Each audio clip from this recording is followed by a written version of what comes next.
And welcome back to the semi-finals. Now, this isn't Hamish Chisholm Brown. I would hope not. No, it is not Hamish Chisholm Brown. I'm taking his hat off. It's none other than Sharif, who we literally just had on in the quarterfinals, but unfortunately weren't able to take it home. But as a little consolation prize to Sharif, we've brought him on to cast this semi-finals game. How do you feel about that, Sharif, being the pity caster? I'm happy with it. I get to cast Jamie versus Katsu. This will be Jamie versus Katsu. Yeah, Jamie Faulkner. That's the main part. That's the hero here.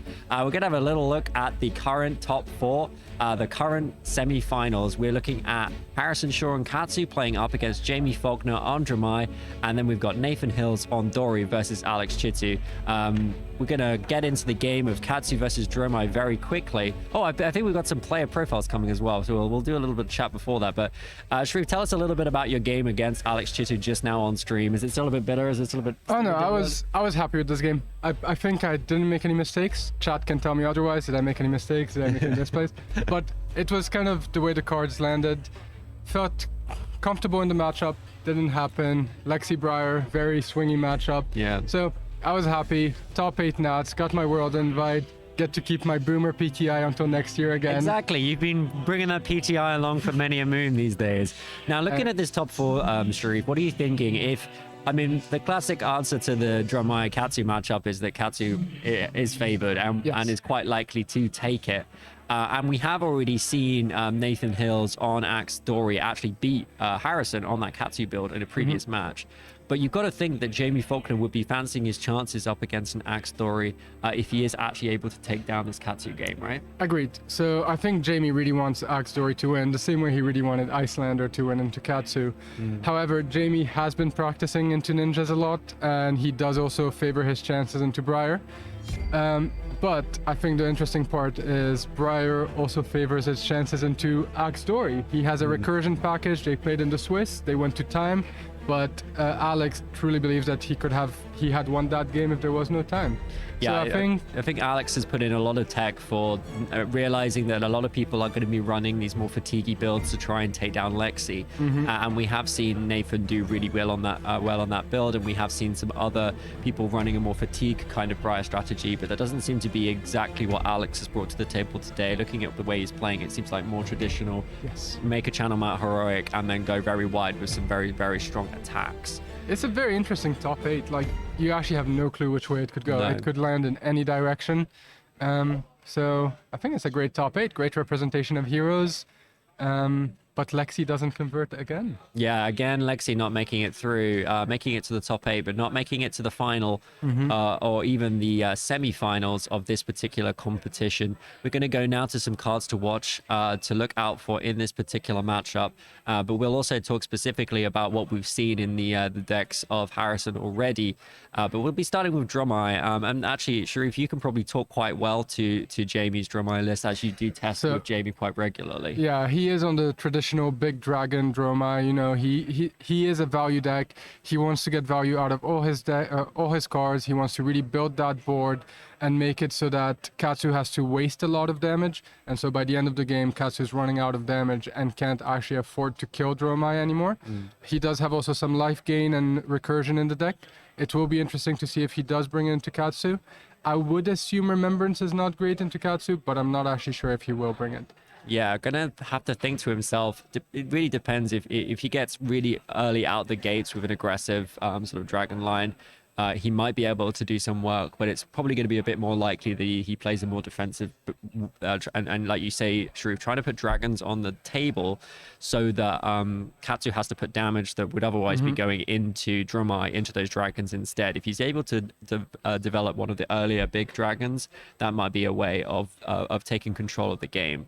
Let's move now to the cards to watch for Katsu, though of course we've seen some incredibly spicy cards in this Katsu list, including Pummel, which did manage to actually get through in a previous game, though up against Axe Dory did have it covered. And Mask of Momentum particularly important for this matchup into Dramai, just because of the way it works. So do you want to explain that a little bit, Shin? So Mask of Momentum is a bit tricky in the Dramai matchup, right? But because they have dragons, you can almost always have the Mask of Momentum trigger. You can send your third attack that would hit to a dragon, kill it, get the draw, and extend your chain that way.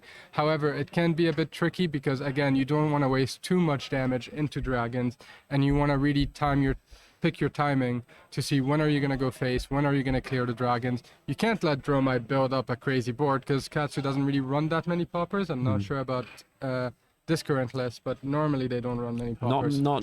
I think this list might be running a few Command and Conquers. We'll probably almost certainly be bringing those into the matchup.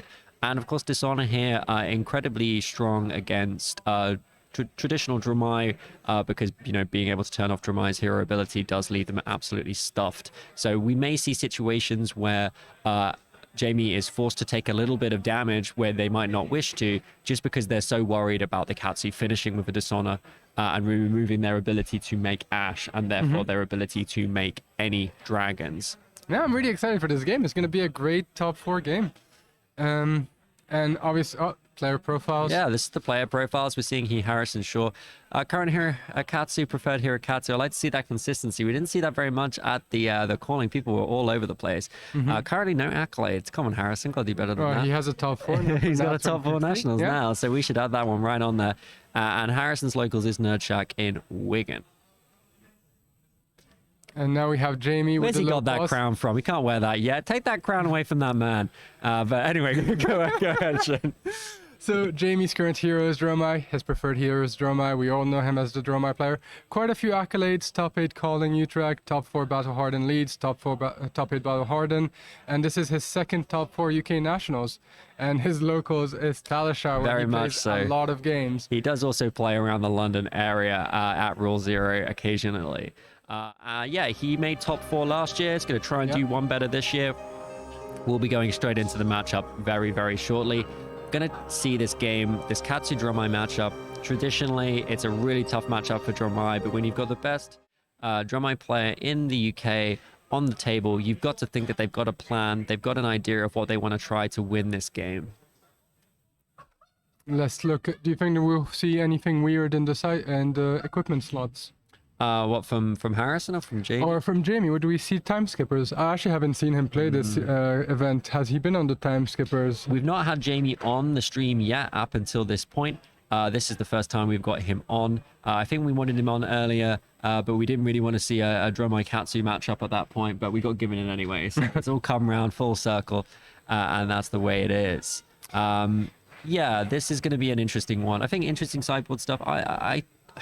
What would he be trying to use those time skippers for is really the question. Time skippers is great because you can pitch obviously 3 reds to it, build up your Ash early, and then start pressuring with more dragons instead of the typical equipment where you have to pitch 1 to prevent the damage. You only get 1 Ash, but here he might want to build that board early and have Katsu waste a lot of his attacks in them. But obviously Katsu can deal really efficiently with dragons, and they might not mind just throwing away 1 turn to deal with the board really efficiently. But yeah, I believe they also played in the Swiss, and Katsu won that one. So it is a rematch game for Jamie, and he was aware of the Katsu player. He has been practicing into Katsu last night. He is as ready as he can be for this matchup and just raging to go. Yeah, absolutely. And the other thing we didn't mention as well is that the Katsu hero ability also works with attacking into dragons. So it's the first attack that hits this turn. So if Jamie does develop a dragon, that does give Harrison a lot of space to really craft the combo line that he would like. He doesn't have to worry about hitting Jamie. He can just hit one of those dragons instead. And we see Harrison on, it's not Perch Grapplers, that's Lexi's card. That's almost what Sean said as well. Everyone, those 2 cards do look very similar. Yeah, what's the name of the ninja boots again? It's Breeze Rider Boots. Breeze Rider Boots. Is that normal into Dromai? Yes, because you have a really good, again, the way Breeze Rider Boots, it's when an attack action card you control hits. So actually you can put any old terrible combo card into a dragon, then activate Breeze Rider Boots, and then do some really nutty turns. Again, Breeze Rider Boots can be a bit of an issue sometimes when you can't necessarily hit something. And we actually see Jamie, sorry to interrupt, make the play with time skippers. So he did pop his time skippers. However, he did have a blue, so he overpitched for time skippers and generated 2 Ashes early. So now he can just start pressuring Katsu a bit more. Yeah, And we missed that because we were having a little chat about Breeze Rider boots, but you're exactly right, Shen. Yeah, just as you predicted, Jamie bringing in the time skippers is a bit of an interesting tech as essentially just a Ash engine. yes. Probably would have preferred to have got 3 Ash out of it, but he'll take 2. And we see the first Kodachi come in. Kodachi for 1. Yeah, and we're going to see this a lot. We are going to see Jamie block out these little bits of damage. Born coming in with a Oh. CNC, very happy to just block that with 2 cards. Actually, Jamie probably pretty happy by the outcome of that turn, actually Yep. being able to keep a card in hand. And seeing the popper just be used that early. And we see Jamie play Dust Up. So this will be a 0 for 4 on hit, the option to create an Ashwing. And we'll see if he chooses, because it will most likely hit. I don't think Katsu will be running many defense reactions here. Might be running Flick Flag just because it's so much value, but I would assume you want to be a bit more proactive into Dromai.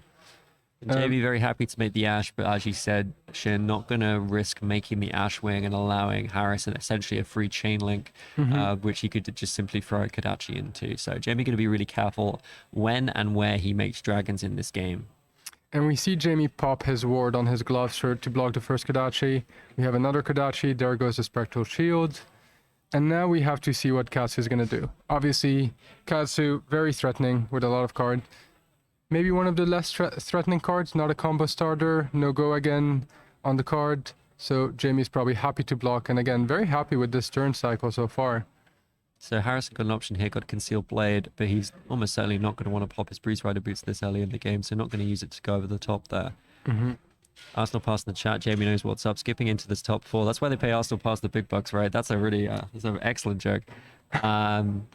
Got about Tunic Counter. Yeah, it's tough times. It is the top 4 of this tournament. There is a lot of pressure on the line. And we see one of the harder dragons for Katsu to deal with in Yandurai, because Yandurai does have a resistance counter on it, or I can't remember the exact name, but pretty much to hit Yandurai, you didn't need it is an endurance counter, I believe. endurance counter. You either need to hit it for 6, or you need to swing twice to be able to kill it for 3. So very good dragon for Jamie to see here. And if there is no popper to deal with it, it's actually quite a resilient dragon to have on the board. Also helps him generate Ash, because it cost 1 and then he pitched to Furnace. So Jamie is in a really good position right now, but Katsu get to keep his whole hand and an arsenal. So let's see what he's going to present. The only thing, of course, is that Kodachi very good at removing that endurance counter. Normally, you'd be wasting quite a lot of damage just to get rid of that counter. But in this case, no, you can just go straight into it. And he is going to target Jamie with this Surging Strike. So it does give Jamie an opportunity to block this out. Could have been tempted there to Surging Strike into the Yundarai. I think he chooses not to. He probably wants to force Jamie to block here, because if Jamie doesn't respect, then Whelming Gustwave can go into the Yandurai, draw 2 cards. So he is making Jamie block correctly and efficiently, because again, Ancestral Empowerment, we are so early in the game, there's so many attack reactions and combat tricks that Harrison could do that it is... I'm about to see one of them, because he did Arsenal on that Concealed Blade on the previous turn. Is going to be able to go over the top of this Fate Foreseen and start to do something clever with his combo lines. And we'll see if Jamie wants to commit another defense reaction. He does, because, and that makes sense, if Harrison doesn't have the Whelming Gustwave, and he gets the Whelming Gustwave, that will present so much damage. So actually blocking for 4 here probably saves him a lot of that damage as well. Yep, and it's not like Ancestral Empowerment. Harrison hasn't reset the card played with a card drawn that you normally get from Ancestral. So Jamie feeling a little bit better about throwing 2 cards at that Surging Strike, because he's trading 2 cards for 2 there. And we see Jamie take his first damage for Kodachi. Just coming in at the end with it looks like a blue Fluster Fist, or might have been a red. I think it might have been a red. It might have been a red. It was a red. Really good to get a red Fluster Fist into the grave, so that you can then fetch the other red Fluster Fist from your deck with Bonds of Eternity. And we see another one of the key dragons, Kyloria, come on the board. Kyloria is part of the value engine we've been talking about for Dromai, where if they hit, they get to draw a card and extend that turn much further. And again, it's a lot easier for Katsu to deal with, as it only has 2 life, but the draw and the blocking it is very awkward, as it has 4. And you could use your armor for it, but you want to save that armor maybe for a bit later in the game. But Breaking Scales is a great card to throw in here with a 3 block to block out Kailoria. Yeah, I really want to get value out of that breaking scale, so do want to block with it and do want to play it. So this is a good opportunity for a relevant on hit because Jamie has played a red card. Gloria itself, the card that summons it, is a red card, so this dragon does have go again. And is Jamie keeping one card behind? Looks like a card. So Can't tell. I don't think it was in Arsenal, so I think it is a card. I mean, maybe a card in hand or a card in Arsenal. So as Harrison here, you really have to respect the Kailoria, as that chain could get a bit out of hand if he lets it hit. But he's considering his block. Katsu can have awkward hands with a lot of 2 blocks, but they've been running a lot less 2 blocks recently, so it should be quite a clean block here. Might double block. You're the ninja expert, Trip. I'll believe you if you tell me which one of these cards have 2 blocks and 3 blocks. To me, I just... Spinning wheel kick definitely has a 2 block. Surging does Is a 2 too, block but as well, probably yeah. incentivized to keep that surging. Again, spinning wheel kick, not the worst card to get into your grave, just because it is another card. It is another bonds target. It looks like he actually has quite a couple of surgings in hand. It's gonna block for 4 with 2 With his pieces armor, of yeah. equipment. Yeah. So Looks Harrison like he is... might have a hand of all 2 blocks. Oh, and a bonds that he maybe just doesn't want to get rid of. I think he is valuing trying to keep some tempo going here. You can't let Dromai just build up that board and fall behind. And Jamie must be quite happy with how slow the start of the game has been. Katsu hasn't really had a chance to have such an explosive turn. And Jamie has been working quite hard to deny him Arsenal, deny him these 5-card turns, and presents threats that Katsu just has to respect.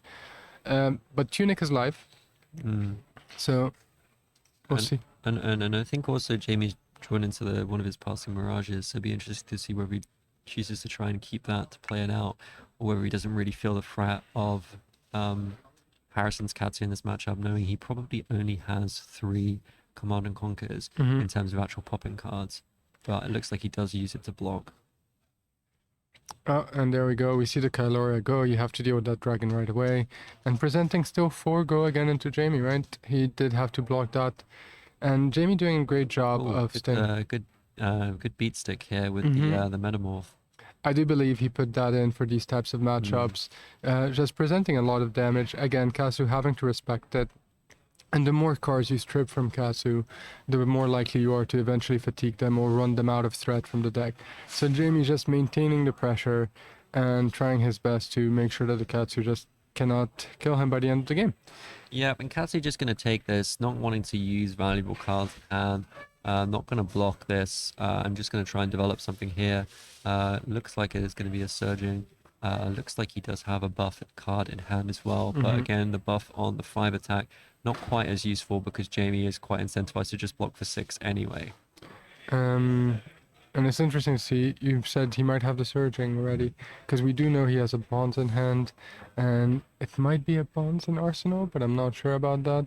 Chooses to just play the concealed blade there, not going over the top, just to try and get it out of his hand. This is the trouble with concealed on these 5 attacks. They're just, so often the opponent is just going to throw 2 cards at them. And you're not going to get your on hit because they're blocking 6. And again, we see Jamie just use some good attacking cards here. A lovely rainbow foil and Knight and Strike. I'm almost certain he does know that himself. Borrowed it from somebody else. But it does look shiny and beautiful on the table right here. And he is probably coming in for 7. We've seen that Arsenal card in Jamie's Arsenal for a long time. I would assume it's a defensive card, maybe a defense reaction, but I'm not actually sure. Could even be a sand cover, just preventing the on hits from Katsu if he needs it. I'd assume a defensive card too, because actually Harrison hasn't put on a huge amount of pressure thus far. So Jamie not going to overblock the Be Like Water, just going to throw 3 at it, but Harrison lacking the buff to make something happen, and then we see the E-Strike come down. Quite a good turn. Jamie decided to keep 2 cards in hand here. Presenting the Rabble, revealing a CNC, so Rabble for 4 go again. And Jamie is just piling in the damage. He's going quite aggressive on here. This is one of the more aggressive Dromai lists I've seen him play recently. Yeah, it gives him a real chance into these ninja matchups to run a lot more aggressive cards, get Harrison down a bit lower, make Harrison block with cards that he'd rather be playing. See a double Rabble here. Rabble for 4 again. Um, it would be amazing for Jamie if this was an Asvalai in Arsenal, but again, oh, he is considering using his Arsenal card, so maybe it isn't a defensive card like we originally thought. But he chooses not to use it, so it might just be mind games as well. Jamie quite fond of mind games during these types of matchups. We see another red blue like water. We're going to see another 3 block. Does Harrison have a buff this time? Doesn't look like it's going to follow up with the Descendant Gust Wave, the kind of mini starter. Another easy block here from Jamie. We do have the bonds though with the combo from Descending Gust Wave coming in for 4 go again if it is a red bond, sorry. And let's see what Harrison will choose to banish from his graveyard. I don't know if there are that many great options. I do think there's a Fluster Fist. So there's a Fluster Fist, there's 100 Winds, and there's a Spinning Wheel Kick, I think, ended up being played. So there's an interesting set of things to put out there. Obviously, going to go for the 0 cost. Decides to bring the Descendant. Probably just going to play this as a 0 for 4. Does Dishonor. Sorry, Dishonor. Thank you, Sheen. Even though it doesn't have the hit effect of killing, removing Dramai's hero ability, it is a blue card that is now attacking for 4. So Harrison thinking, this is a really good opportunity for me to push damage without using one of my red cards in deck. Why fetch the Fluster Fist and come in for 4 when I can fetch this blue card, a card that normally has a lot less value, and get good value out of it on this turn. So really good pick up there from Harrison, getting the read that just because it's not going to have that good on-hit effect it normally would, hasn't played a Surging Strike this turn, it is going to push 4 damage off a blue, which is good rate mate. Yeah, that's a really good point. I was quite curious why he went for the Dishonor without the Surging, but that makes sense. It's just great value, doesn't send the deck too far from any reds. And if you're thinking this, Dramai's going to try and, deck me out, going to try and fatigue me a little bit, although that's not quite the way the matchup has gone so far, want to make sure that you're getting good value out of these blue cards. And I mean, while Harrison has been taking a lot of damage, Jamie, the life totals aren't actually that far apart right now. However, Jamie does still have 4 armor available to him, and I'm gonna assume he is maybe running less healing in the deck than I expected at this stage, just to be able to keep presenting blocking cards into Katsu. And we see another Dust Up. So again, presenting more Ash generation. He might decide to go for the Ashwing this time if it hits, just because there is more benefits to him having a board, and if Katsu wants to send a Kadachi in it, he could, and he chooses not to. Yeah, I was going to say, I think as a Katsu player, I'm always ecstatic when the Dromai makes an Ashwing, because it's essentially just giving me a chain link for my Mask of Momentum for free. So I would be very careful about making an Ashwing from the Dromai side, and Jamie choosing not to make one, really recognizing that Katsu could just open. If you make an Ashwing and you've got a blue Be Like Water in hand, suddenly you've got a combo starter that you wouldn't have had otherwise. So again, in this kind of matchup, as Katsu, being able to make really good use out of your blue cards will give you a bit of an advantage. That looked like an E-Strike for 5. Maybe was it with Go again? We do see the 5 power dice being put down. So we're going to see what Harrison's going to follow up with here. Yeah, 5 Go again, indeed. It is interesting to see Harrison use a lot of his generic attacks and generic threats here. And it might be a question of just thinning the deck from the generics and keeping a lot of combo-related cards to then see if he can present big combo turns towards the end of the game. Yeah, really thinking like going over the top maybe against this defensive build. Harrison just recently played into the Axe story. Obviously a very different kind of deck to Dromai, but still doing similar things, trying to run Katsu out of threats. So Harrison may be learning from that matchup that he needs to be a bit more careful with the cards that he's playing. And we see Asphalai come in. Katsu not running any arcane barriers, so those Asphalais will actually chip Katsu down really quickly with 1 arcane a turn. And again, it's a somewhat easy dragon for Katsu to deal with, as it only has 2 or 3 life. But it is a threat that has to be dealt with, and you can see Harrison using the benefit of having a dragon on board to confirm his draw off mask and to get his Katsu trigger as well. Yeah, that's exactly what we were talking about there. The first Kadachi hitting and then just going Kadachi yellow Descendant into that dragon to guarantee the master draw. But You also Harris, see a really interesting card pitched by Harrison, Visit the Floating Dojo, hmm which is a which is, recursion yeah, package another too. way of bringing cards back Yeah. into the deck. But Harrison is getting kind of low at 14 life, and he has to be careful, obviously, because Jamie can turn on the pressure quite quickly with this type of Dromai deck, with the Ravenous Rabbles, the Dust Ups, and just generic dragons. Um, so it is a bit of a tricky position if you are the Katsu player here, but this could be a turn where you extend your chain, go get your combo pieces, and just try to pressure Dromai to give you cards from their hand. Seeing really excellent plays from Jamie here, I must say. Knowing when to try and put aggression into the matchup to try and get Harrison down low, like Sharif is saying. But we do see a powerful turn coming here. Bonds of Eternity off the Descendant. Again, I wonder if we'll see another. What card will see fetch this time with Might be Bonds? under Dishonor I'd be again. interested to see if he goes for the red 100 wins here. He's got 2 cards left in hand and a card in arsenal, so he might just want to extend the combo line a little bit further by fetching a go again card rather than, say, a Flusterfist. Very true. The only issue with getting 100 wins is you obviously have to banish it, and therefore the recursion from the blue card that's part of the combo chain is not as good. Well, actually, if you banish it, and play it, and then follow up with Wins Eternity, it does still go back into the deck. Yeah, but you had to banish one, so there's Yeah, one less it's not to quite. bring- It's not quite as good. It's not quite as good.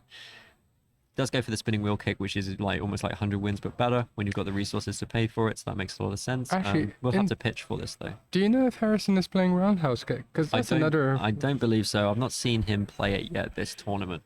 The spinning wheel kicks are just good cards. Again, good bonds targets. They combo off each other. They do have this minor recursion element where if you manage to actually play 2 in a row. I actually saw Harrison play out a Be Like Water earlier in the tournament, actually choosing twin twisters rather than surging to actually get the combo effect going on spinning wheel kick to try and put it back into the deck. And we actually see him pitch a second spinning wheel kick, which is a little bit of a shame. Clearly not got the. I wish we had the Jamie shot right now. I know, Classic Q and Jamie memes of him reading a card. It's really interesting though to see him pitch the spinning wheel kick to play the spinning wheel kick. What must that other card in hand be that he wouldn't want to pitch that? It must be another red card, not get the resources. And I think we did see Harrison miss a tunic trigger earlier on in the game that has actually cost him a lot on this turn. Really limited the amount of damage he can do. Oh, we're seeing something big here. It is the Tumultai. So this is something that can really switch the game very quickly against Ninja. He's going to target Mask, and Mask is gone. Now the real Huge question is, turn from does he Jamie. attack with Tumultai? Well, he has to attack And to it be looks able like to trigger. Harrison might have a CNC. I believe so. He has to attack with Tumultai to be able to deal the effect of destroying the Sorry, of equipment. course, it's not on But yeah, play, it is on attack. Tumultai, huge dragon. Back at the start of this meta, it was considered one of your win cons into Ninja. You really had to see the Tumultai early to even have a chance into Ninja. The deck has obviously adapted quite well since then, but still such a huge swing into Ninja, as you said. So it looks like this is going to get popped, which is a real shame for Jamie. This big dragon would really put Harrison on a clock because it's actually quite tricky for Harrison to deal with this dragon without popping it. Has to commit a lot of cards or something like a red surging, which he really doesn't want to not be attacking Jamie with. Jamie did take a lot of damage to set up that Tumultai. The life totals are quite close, so if Harrison is able to pop that Tumultai, even though he doesn't have Mask anymore... Oh, he doesn't have the popper. Did we miss something there? I thought I saw a CNC in hand, but Me maybe too. it must have been a mistake. I think he might just want to A pressure... trick of the light, if you will. No, I believe you. I think he still has it in hand. I think he might just want to put the pressure here.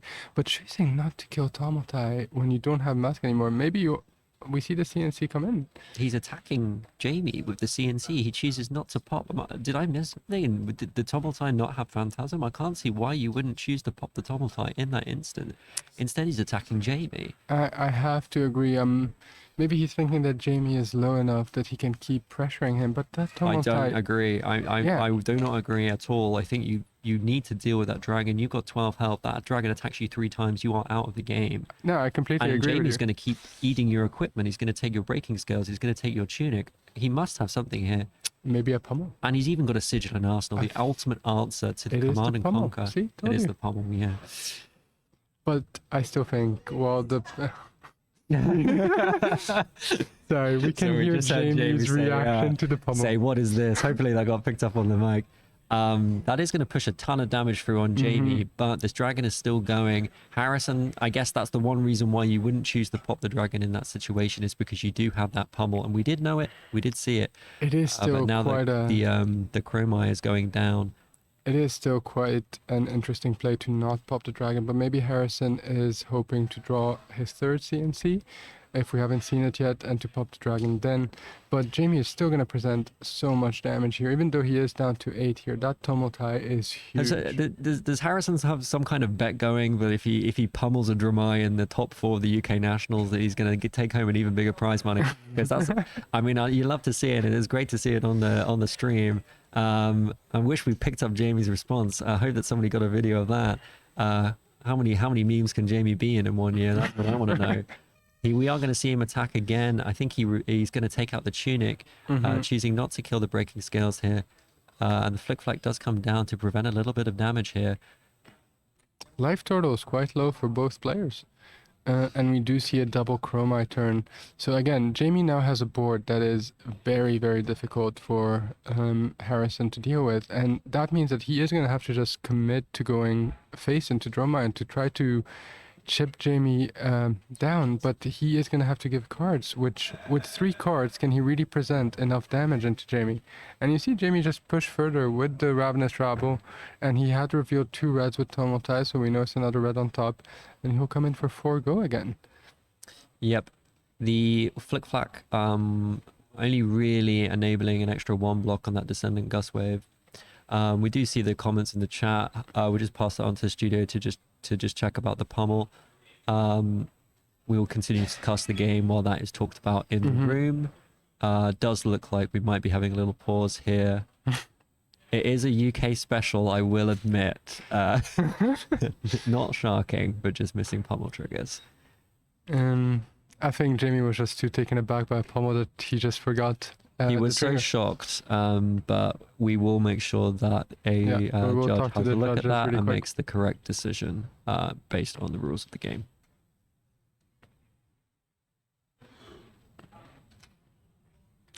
Well, what have we seen so far? We've seen a Katsu player with a popper in hand while Tumultai is attacking, choose not to pop it and instead pummel it right back at his Dromai opponent. That's certainly asserting dominance, but we do think that there has been a little bit of a mistrigger.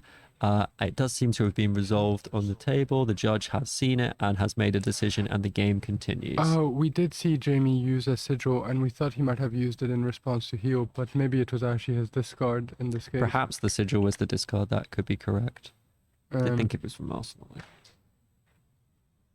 Anyway, we're moving on with the game. A judge has made the decision that we know we've got the top judges at these tables for these games, and we're moving in now with Bonds of Eternity plus the +1 from Breaking Scales, which will be enough to kill Tumultai. And we see the whole board being taken care of here, actually. So 2 Chromas, 1 Tumultai gone. However, obviously, Jamie gets to keep his whole hand here, while Harrison is on 4, so it is still quite a difficult position to come back from. But if Dromai gets a hand that doesn't pressure Harrison enough, he might still be able to turn it around and just present 8 damage.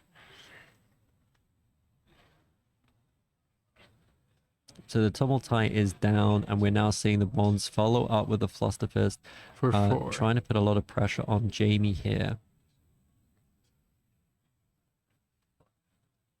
Jamie going to use Crown in response to prevent a little bit of damage, and going to put his Arsenal at the bottom and draw a card. And we see Kyloria again. As Katsu here, your main hope is to see the CNC come up on your hand so that you can't pop these dragons. But Jamie is ahead of you. He has a mirror guy making the dragons unpop. The first dragon attacking this turn not poppable, which... And Harrison does have defensive tools with which to shut down this dragon turn, but this game is really pulling away from him. Let us see what Jamie does. He is considering attacking with the mirror guy, which can be a bit... or did he already attack with the mirror guy? Sorry. So Harrison has to decide. Jamie's early aggression really paying dividends here, Mhm. just not giving Harrison any space to maneuver at this point. Life total's so low, these dragons are going to keep attacking him in lethal And range. He's not going to be able to build the big turn he yeah, needs, though he probably will still be able to take down these dragons. They're relatively low health, especially Kaloria, but will he have enough to take down Miragi? And Jamie then left with a 4-card hand if he has to spend Mhm. all 3 cards to deal with these dragons. and this is where we were talking about having to throw attacks into the dragons. A lot of damage that's just being wasted and not going to. Indeed, Jamie, Soul Beat Strike is on hit, not on hit 0, but good job for checking it. 100 win's going to go into the Caloria. Mhm. Harrison, what's he going to do with the last card? Jamie on hand, 8 health, not low enough to be able to pressure a card from hand. Jamie going to follow up with 5 cards here with Harrison on 2 health.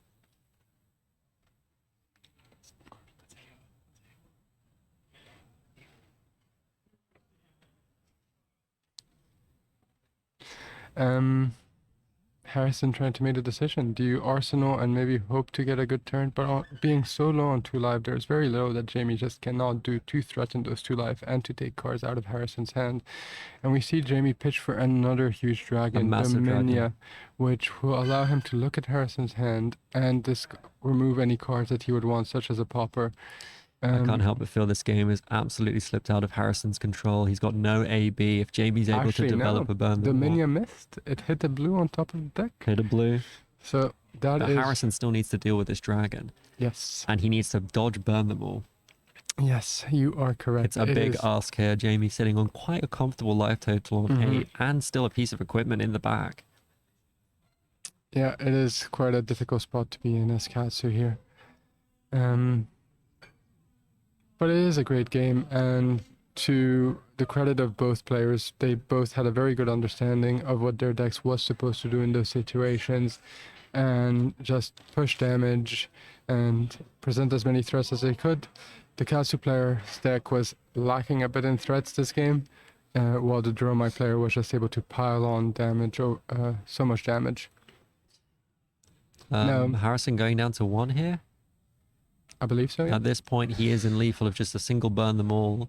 It would be in lethal of just a single burn them all. We did see Jamie block with a couple of burn them all. Probably didn't think it would be too important in this matchup, but he's been able to swing it with some of the big dragons, and we all say Jamie likes to play the big dragons, and we've seen 2 of them already.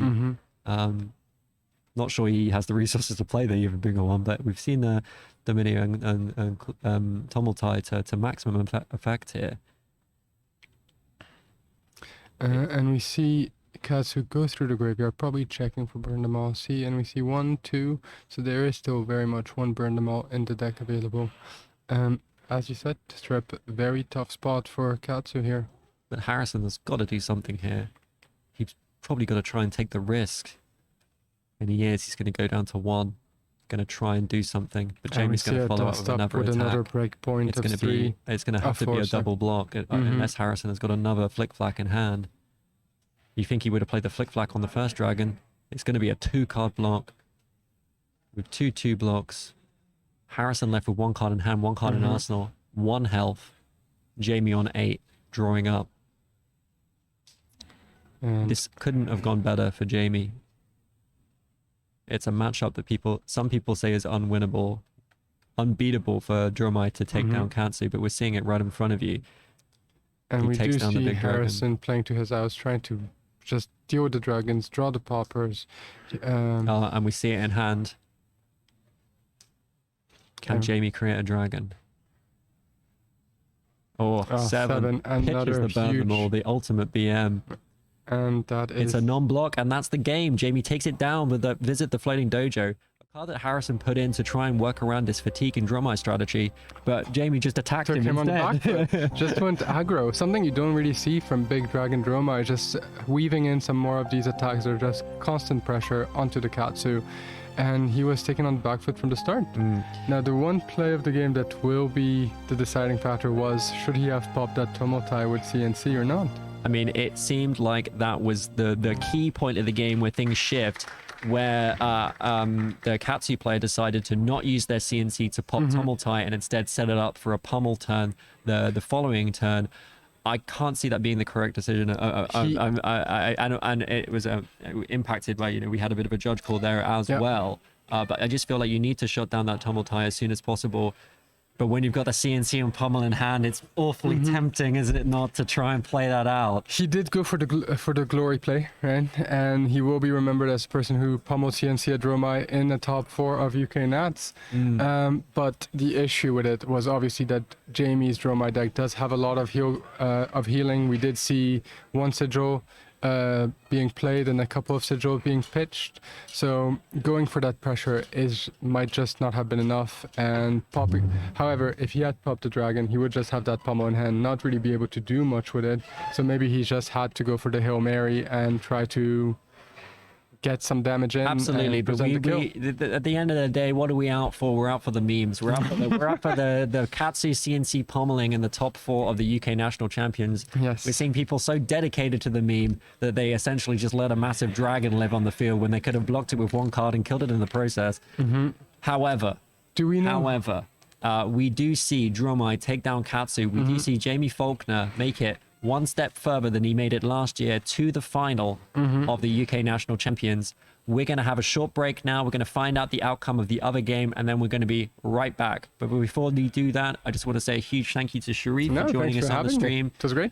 Sharif, I think we casted together, what was it, Belgium Nationals or some kind of Nationals ages ago online, and it's an absolute pleasure to sit in here in the room with you and actually cast a game. No, it was great. We should have done the thing where the stream blacked out and we had to guess based on players' reaction. That's what the last time we casted, we couldn't see the table, but we still casted the games, and we like to bring that kind of energy into this tournament as well. Thanks for having me. Thanks for casting. You guys did an amazing job. Thanks to Living Realms for this event. It was great. And yeah, thanks for having me, and I'll see you at next Nationals. Yeah, we'll have a little break now, and we'll be back with the final as soon as we can bring it to you. See you later. Stick around.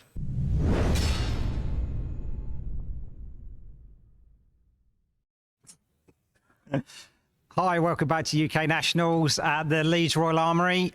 Jamie Faulkner, we just saw you win with Dromai. Thank you. Congratulations. Well, you're in the final now, aren't you? Yeah, so 1 better than last year. 1 better than last. Yeah. Didn't get taken away by the ninja player this time. I was like, oh no, it's going to happen again. It's going to happen again. It was exactly the same story as well, because I lost to the ninja player in the last round of yesterday, and then I had to be paired against him because I was 8-0 going into 8-1. So we have to get paired, and then I'm going to lose that game against Akatsu, and then I get paired against the ninja in the top 4 again. So it was the same storyline. I was just like, please no, please. But it happened at the calling as well. I lost to 2 ninjas at the calling. It's like that's the. But then I've changed the deck quite a lot to be able to beat it. And now the matchup doesn't. It's quite interesting time skippers because a lot of people are putting the other legs in. Mage Master Boots. No, there was the Seekers. That's it. Yeah. To generate the ash. But yeah, I mean, most of the time, are you generally generating 3 ash off that first play? Well, I only generated 2. Yeah, I know you pitched the blue, but if it was the Arsenal Pass tech, or more like the Aaron Shantz tech. I got it off him like a few weeks ago. It's just better than Mage Master Boots because we used to play Mage Master Boots because you needed to play Tome into certain matchups, specifically Rune Blades. But now I just think it's crazy to play Rune Blade in this meta, but I might be playing against one in the finals, so who knows. Tome made that matchup much better. So in Birmingham, I still expected some Rune Blade, especially Briar. So I think Mage Master Boots made sense, but in this event, I didn't expect any Rune Blade other than Fatigue Briar. I expected quite a lot of that, but I didn't need Tome for that. That's a buy. I think there was only 2 Fatigue Briars here today. Yeah. In total. So I didn't expect any. So time skippers just made more sense because they give you more ash turn 1, and going second you play Seekers, and you always did that. I don't actually like the time skippers against Lexi going first. I think it's pretty bad, but your matchup against Lexi is so good anyway that I think you can sacrifice a little bit into Lexi. Well, it's not. I mean, you'd play Mage Master. It's not really that big a deal, but I don't. Yeah, I'm not a big fan of it into Lexi, but I'd also rather just go second into Lexi. So let's talk about the Katsu game. You played you were pretty aggressive. You got the dust ups early. You didn't transform them into Ashwings. You didn't give him any outs to try and get the Marsh triggers off of just killing an Ashwing. It's always nice when you have a load of Ash to work with and you never feel starved. Yeah, I could just play the 0 costs. Yeah, and then sort of like kind of like the turning point was you played Tumultai, and basically destroyed his mask, which always feels nice. I've done it like turn 2, and then I've still Yeah, not won. I did it. against I did Katsu. it round 2, turn 2, small tie against Katsu. I think the game was pretty over, regardless of the small tie at that point. Yeah. I was like 15 life up. I was at almost 30, and he was at 14. And I took a turn of damage I took a whole bonds turn to play the Tumultai. I think I could have just like continued playing value game. It was getting to the point where me playing dragons was he had to block dragons and then kill them, and I win that game so hard even if he has mask, because he just has to divulge his whole turn to dealing with my turn, and then I get to play another turn. Yeah. So I felt very confident regardless at that point. But Tumultai seals it super hard, and I only took like 12 damage to play it. So even if the worst case scenario, which almost happened, is if I miss and I don't kill the mask and he has a popper, I basically lose on the spot because I lose all my tempo and I lose like. But he did have the popper in his hand. He just decided not to. Yeah, not to play it. So let's talk about the bit that everybody said about CNC. You were quite surprised that basically he didn't go into Tumultai. Yeah, I was so surprised by that. And you were there just going, I don't understand why you've done I was that. trying to work out if Razor Reflex could target CNC or what, like Yeah. what was going on. And we saw it a couple of times. He's been on stream a couple of times, and he played the pummel. So he played the pummel. Wish He didn't someone had told me that he was playing pummels. But he didn't actually say the card. He didn't actually announce the trigger at all. Yeah, he just like, because I was so shocked by the CNC, like the whole play was bizarre to me. I thought it was quite game losing to not pop the Tumultai because I get to hit again. Yeah. And then I sigiled, so I didn't have an arsenal, so it was no trigger from the CNC. And then he just like immediately started drawing up, and I waited for a few seconds, and then I said, "Is it my turn?" And he says yes. So at that point, the trigger's missed. Yeah. And like he kind of like said to the judge, like, "I've missed that, haven't I?" Like after I played like 2 cards. Yeah. But I sort of deliberately didn't play the extra card. I put it in my arsenal, I crowned it away, and then I put another card in my arsenal that I never played. So I basically did discard the card because I was aware that like that doesn't look great. Yeah. But also it's top 4 of nationals. Like anyone would, if someone misses their trigger, you don't give it to them at top 4 of Yeah. nationals. You're playing for quite a bit of money. And we've had this before. Obviously, we had it Yeah. in 2021 nationals that came up, Mm-hmm. and it was the same thing. He didn't announce his trigger. It's a beneficial trigger. Yep. You know, the judge was watching the table, and I gave him ample discussed time. it at the time. Yeah. You know, the judge discussed it with him at the time, and it was just like, yeah, he never announced anything. So Yeah. At- It also at that point, made when no he- difference to the game at all. yeah, Like, at it never that would. point when he went in with CNC onto you instead of going Tumultai, were you just like? I think Yeah, he'd I think he'd probably given up at that point a little bit. Like he's going for Hail Mary plays. Like Yeah. he can't. If I'm him and I'm making that play, which I probably wouldn't have done, but I'm not a Katsu player, so who knows. Yeah. But if I'm him and I'm thinking I can't win a normal game anymore, so I'm gonna do crazy stuff and hope that I just get him. And that's a good when you're just out. I think that's a decent line, just to like get someone on reaction. So I just made sure I had sigils and stuff ready in case weird things happened. But I don't think the game changes very much if he pops, because he doesn't have a turn, and I just kill him. But hey, it was fun. It was fun for the stream to watch that. Yeah. I didn't expect it. The other thing was Dominia coming down. You missing. rocked a blue, and then you went, "That's the only blue I've got in my first cycle." I'm pretty sure that was all of my blues. And I said to him, like, Fino Black would be appalled. Because Fino Black famously sort of doesn't play Dominia because he thinks that it always hits a blue. And it's the first and only time I've played it this event. And it missed. But it didn't matter. I just wanted to play a That's dragon. I literally didn't care what the dragon was at that point. I just wanted to play some dragons and hit him in the face. The thing is, it's always nice when you play a dragon with lots of health. You feel quite comfortable because they're not going to just pick you off with with a Kadachi hit.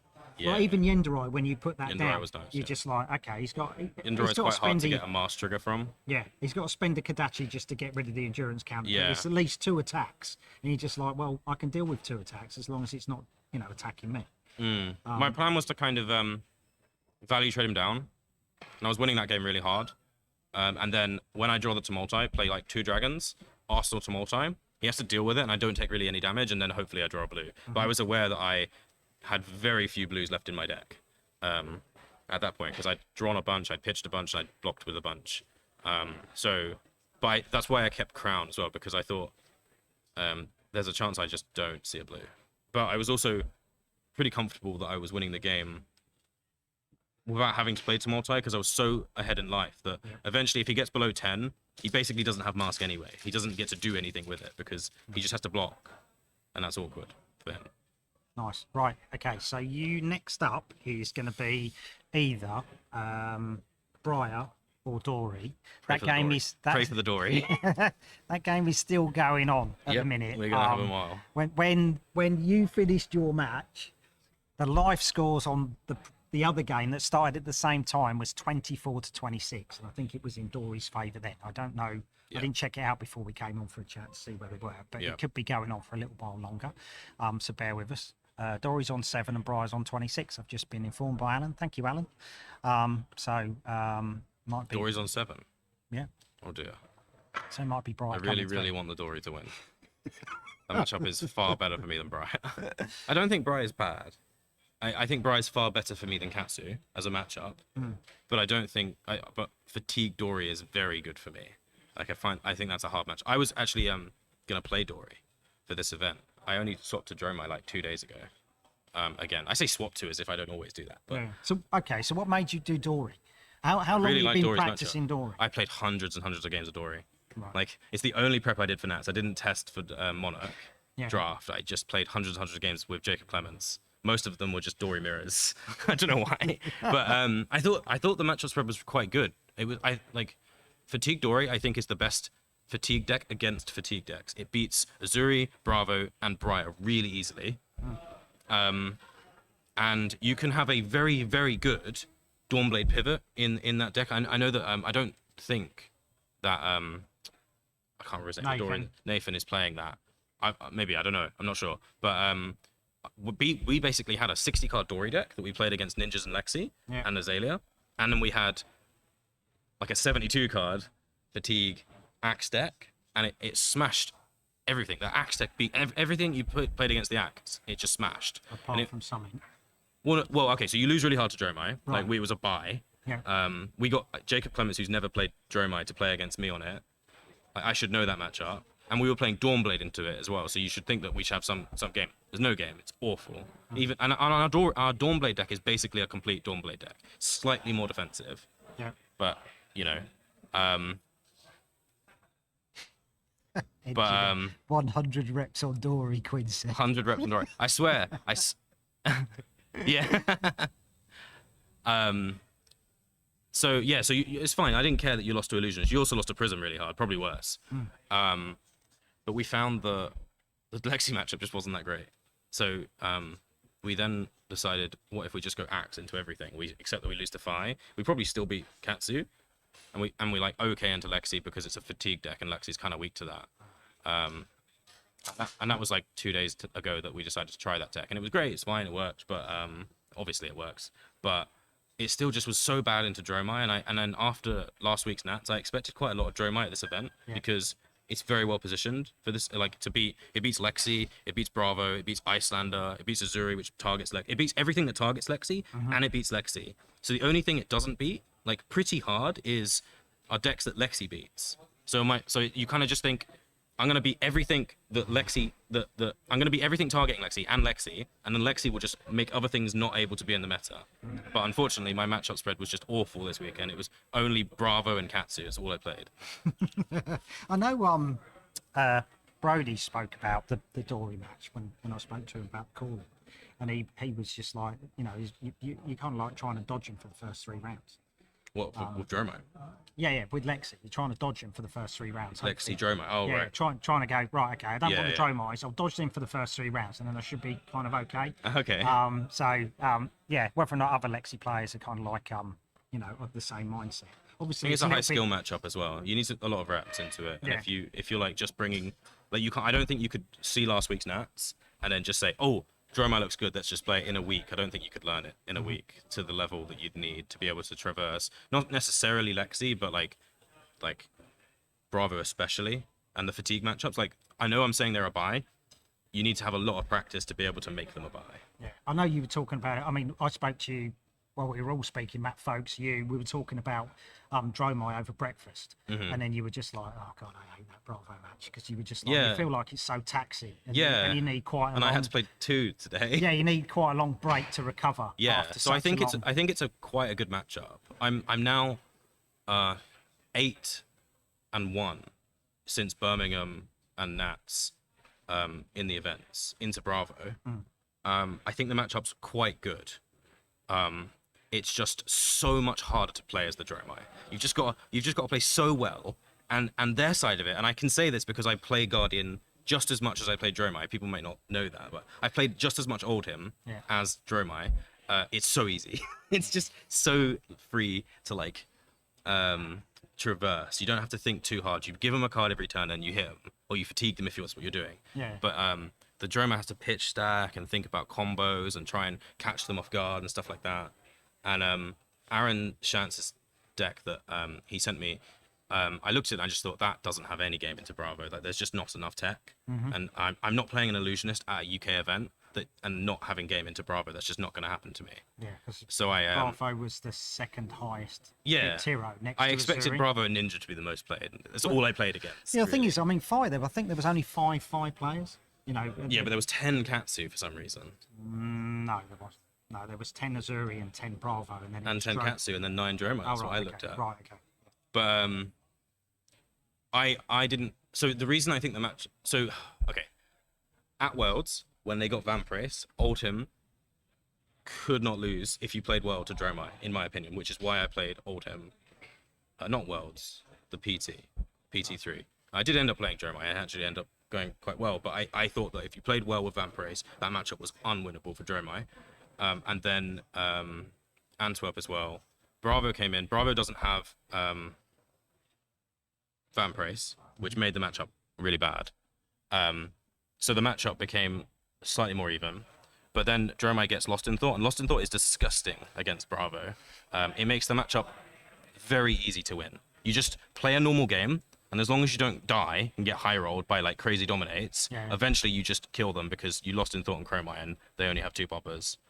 And you remember it's the back. I just remember it's the back. It's the only thing I target. Chromies and Lost in Thoughts, because I have enough stuff in my deck that I have a board.